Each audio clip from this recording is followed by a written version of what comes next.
Welcome all to the series of solved example from chapter 1, that is unit and measurements. So in this session हम लोग जितने भी solved examples हैं इस chapter के वो सारे के सारे एक एक करके देखते हैं. Okay, before starting the session जितने भी सॉल्व्ड एग्जाम्पल है ये सारे के सारे एक बार अगर आप पढ़ लो तो वो बेहतर होगा, और जितने भी फॉर्मूले हैं अगर आप उनका रिवीजन कर लो तो आपको ज़्यादा समझने में आसानी होगी. So let's start. So example 1.1 goes like this.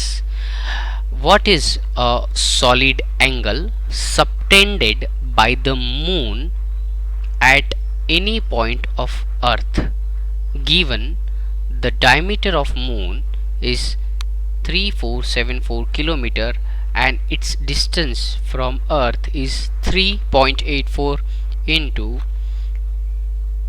this is 108 meter, so it should be 10 to the power 8 meter.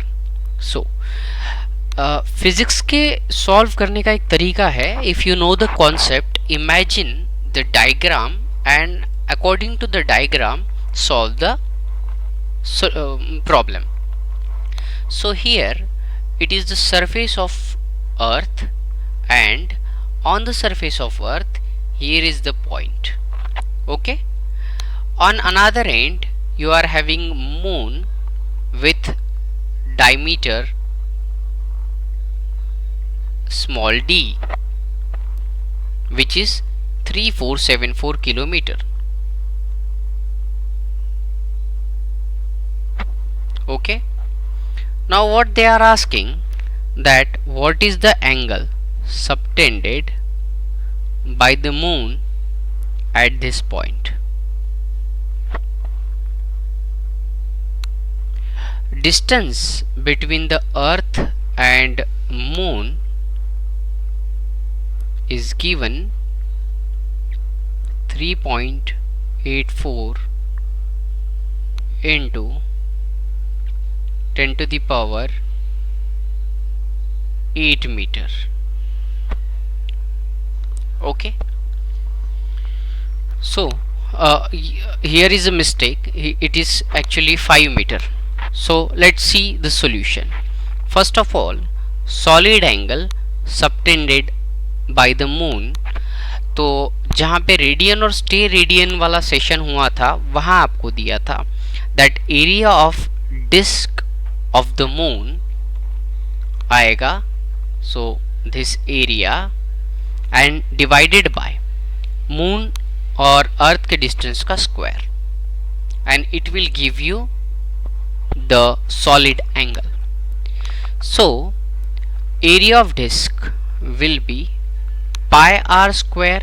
So convert first this diameter into radius, which will be 1737, that is 1.737 into 10 to the power 3 multiplied by pi. So pi r square divided by distance between moon and earth का square. Solve it is and put a symbol of SR standing for stay radian, जो कि solid angle का symbol है. Okay, so in this way we have solved the first question. Another question, it is basically regarding the measurement of the larger distances. So a star which is at 5.5 light year away from earth, and you need to calculate how much parallax in arc second will it subtend when viewed from two opposite points along the orbit of earth. Classic. So say here is earth and it rotates in this orbit. Okay, now while moving in this orbit, let's take 2 point A and B, from where you are watching a star which is at a distance of 5.5 light years away. Now you must calculate the parallax in arcsec, that is the angle it subtend. Now it's easy. So two opposite point A and B are given along the orbit of Earth, and as हम लोगों ने astronomical unit और parsec का relation पता किया था, तो उससे ये 2 AU अपार्ट दो डिस्टेंस रहेंगे, ये भी हम कह सकते हैं. सो ये जो 2 AU अपार्ट इसका डिस्टेंस है, ये आ गया between two opposite points A and B. Now angle subtended by A and B at star will be given by AB का distance divided by distance of star from Earth. It's simple. So theta is equal to small d upon capital D. It will be 2 astronomical unit divided by 5.5 light years. अब यहाँ पे एक question complex होता है सिर्फ conversion से. If you remember the value of one astronomical unit, that is 1.496 into 10 to the power 11 meter, you can easily solve it. और light year की वैल्यू है 9.46 into 10 to the power 15 meter. But angle which is given in this way is a standard angle and it is calculated in radian. Here is another issue. So radian को अगर second में convert करना है, so here 360 degree is equal to 2 pi radian का इस्तेमाल करके radian को second में कन्वर्ट करने का कन्वर्शन का फॉर्मूला ये रहेगा. So just multiply it by 57.297, so it will give you in degrees, then multiply it by 60 तो होगा मिनट, और बाय 60 से करेंगे तो ये सेकेंड में कन्वर्ट हो जाएगा, and the final answer will be 1.186 arc second. So ये एक इम्पॉर्टेंट फॉर्मूला यहाँ और इन्वॉल्व होगा. इसी से जुड़ा हुआ और एक क्वेश्चन देखते हैं, that is 1.3. Here a moon is given which is at a distance of 3.84 into 10 to the power 8, so it is given meter from the earth. If viewed from two diametrically opposite point on earth, so here is earth, अर्थ के दो diameter के opposite point A और B से हमने देखा है moon को. Moon और अर्थ के बीच का जो डिस्टेंस है, ये वाला डिस्टेंस है 3.84 into 10 to the power 8 metre. The angle subtended at the moon is 1 degree 54 minutes. So 1 degree 54 minutes. और डायमीटर ऑफ अर्थ कैलकुलेट करना है. Okay, again it's easy, but first of all you need to convert angle into radian which is the standard quantity. So as 1 degree is equal to 60 minute, adding 60 plus 54 will be 114 minutes. 114 minutes को convert कीजिए radian में. Now यहाँ पे again 360 degree is equal to 2 pi radian, जहाँ pi की value 3.14 आप रख सकते हो. तो ये कन्वर्शन का इस्तेमाल करके अगर आपको मिनट को रेडियन में कन्वर्ट करना है तो इससे मल्टीप्लाई कीजिए, ये स्टैंडर्ड रहेगा, ये रेडियन. अब डायमीटर ऑफ अर्थ कैसे कैलकुलेट करेंगे? So as theta is equal to small D upon capital D, so small D is equal to theta into D. So theta into distance to the moon from the sun. So theta is given, multiplying by distance you are having the value. Okay, so this is your example 1.3. Moving ahead to the next example, that is 1.4. Now this example says that a calorie is a unit of heat and it equals to 4.7 joule, means 1 calorie equal to 4.2 joule, where 1 joule is converted into 1 kilogram meter square per second square. Now a distant civilization employs a system of unit in which a unit of mass, length and time are alpha kg, beta meter and gamma second. Also joule is their unit for energy. What will be the magnitude of the calorie in their units? Okay, so question काफी ऊपर से जाएगा, but it's easy. Okay, एक relation जो दिया है वो है 1 calorie equal to 4.2 joules. Okay, और एक जूल का मतलब होता है kilogram metre square per second square. So 4.2 into 1 kilogram metre square per second square. तो ये यहाँ तक के क्लियर है. ओके, नाउ ये 4.2 कैसे आएगा ये पता करने की कोशिश. सो मास जो दिया है 1a ये अल्फा किलोग्राम है. ये 1 यूनिट जो b दिया है लेंथ ये बीटा मीटर, और 1c जो टाइमिंग दिया है ये गामा सेकंड दिया है. ओके, सो जो नए यूनिट है उनके सिस्टम में ये है abc फॉर मास. सो इसको कन्वर्ट करना है. नाउ 4.2 यहाँ से कन्वर्ट क्या होगा, 1 kg is equal to a by alpha. Okay, यहाँ से देखिए 1a equal to alpha kg. So this should be also 1.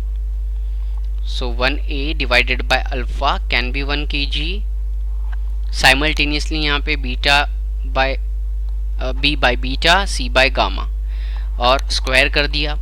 यहाँ से सिंप्लीफाई करके we have 4.2 gamma square alpha beta square A B square C square.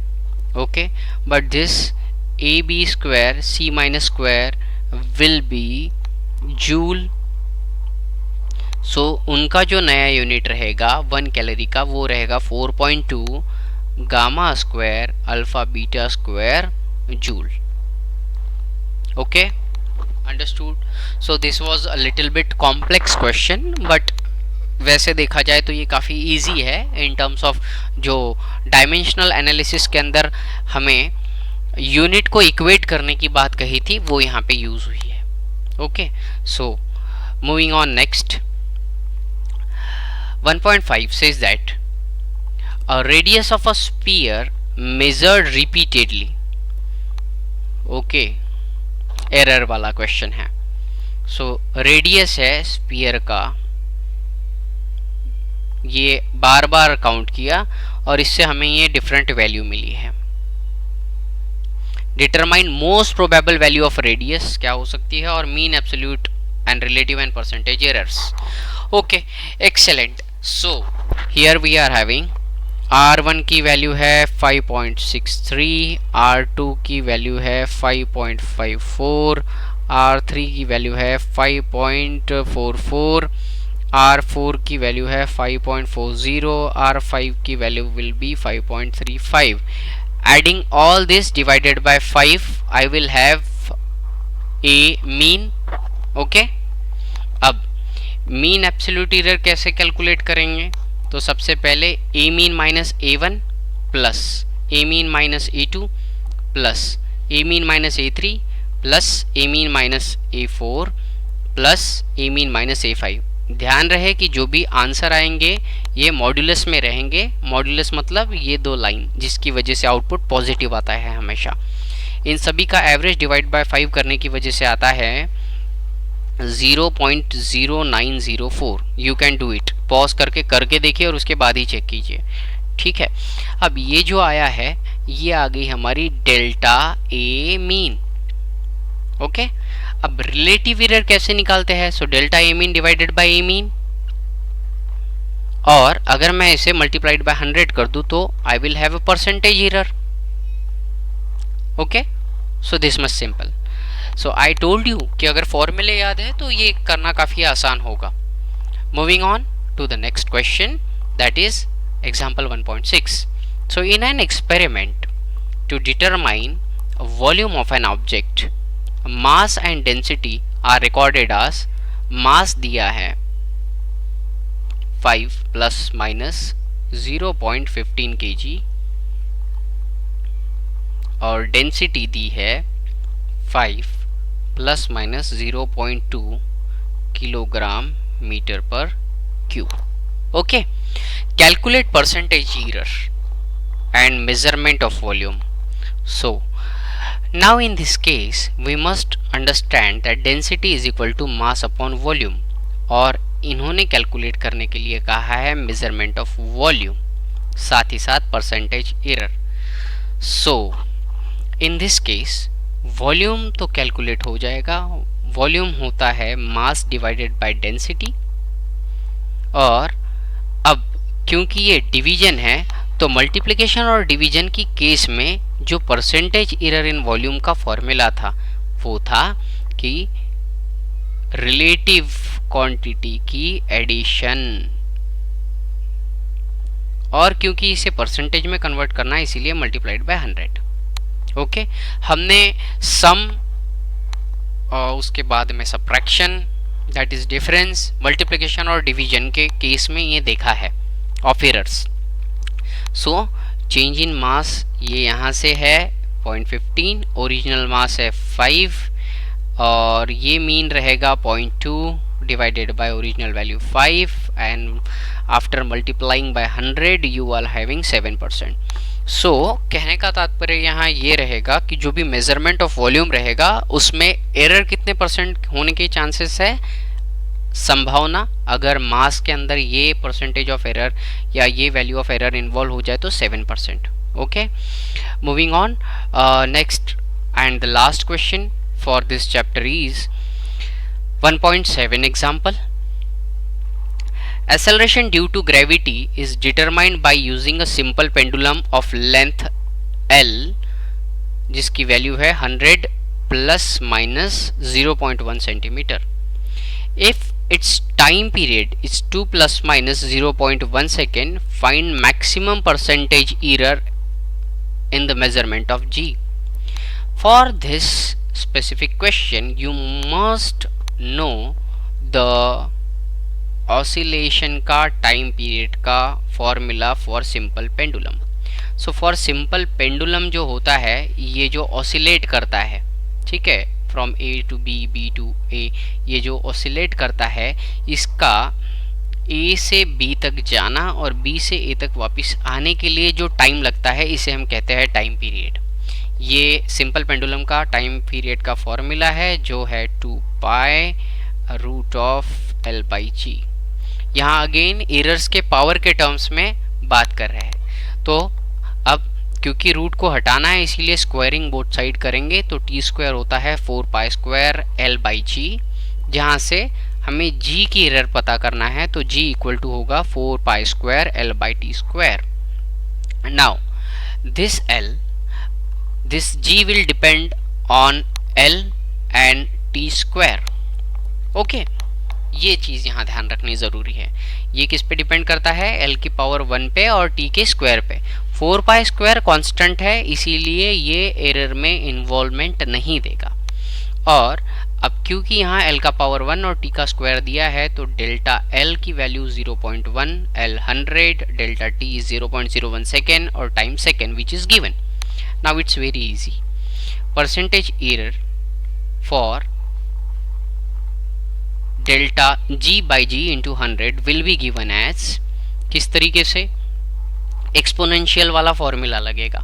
So 1, l का power 1 है इसीलिए 1 change in length to the original length plus t square है इसीलिए 2 change in time with respect to time, that is mean time divided by time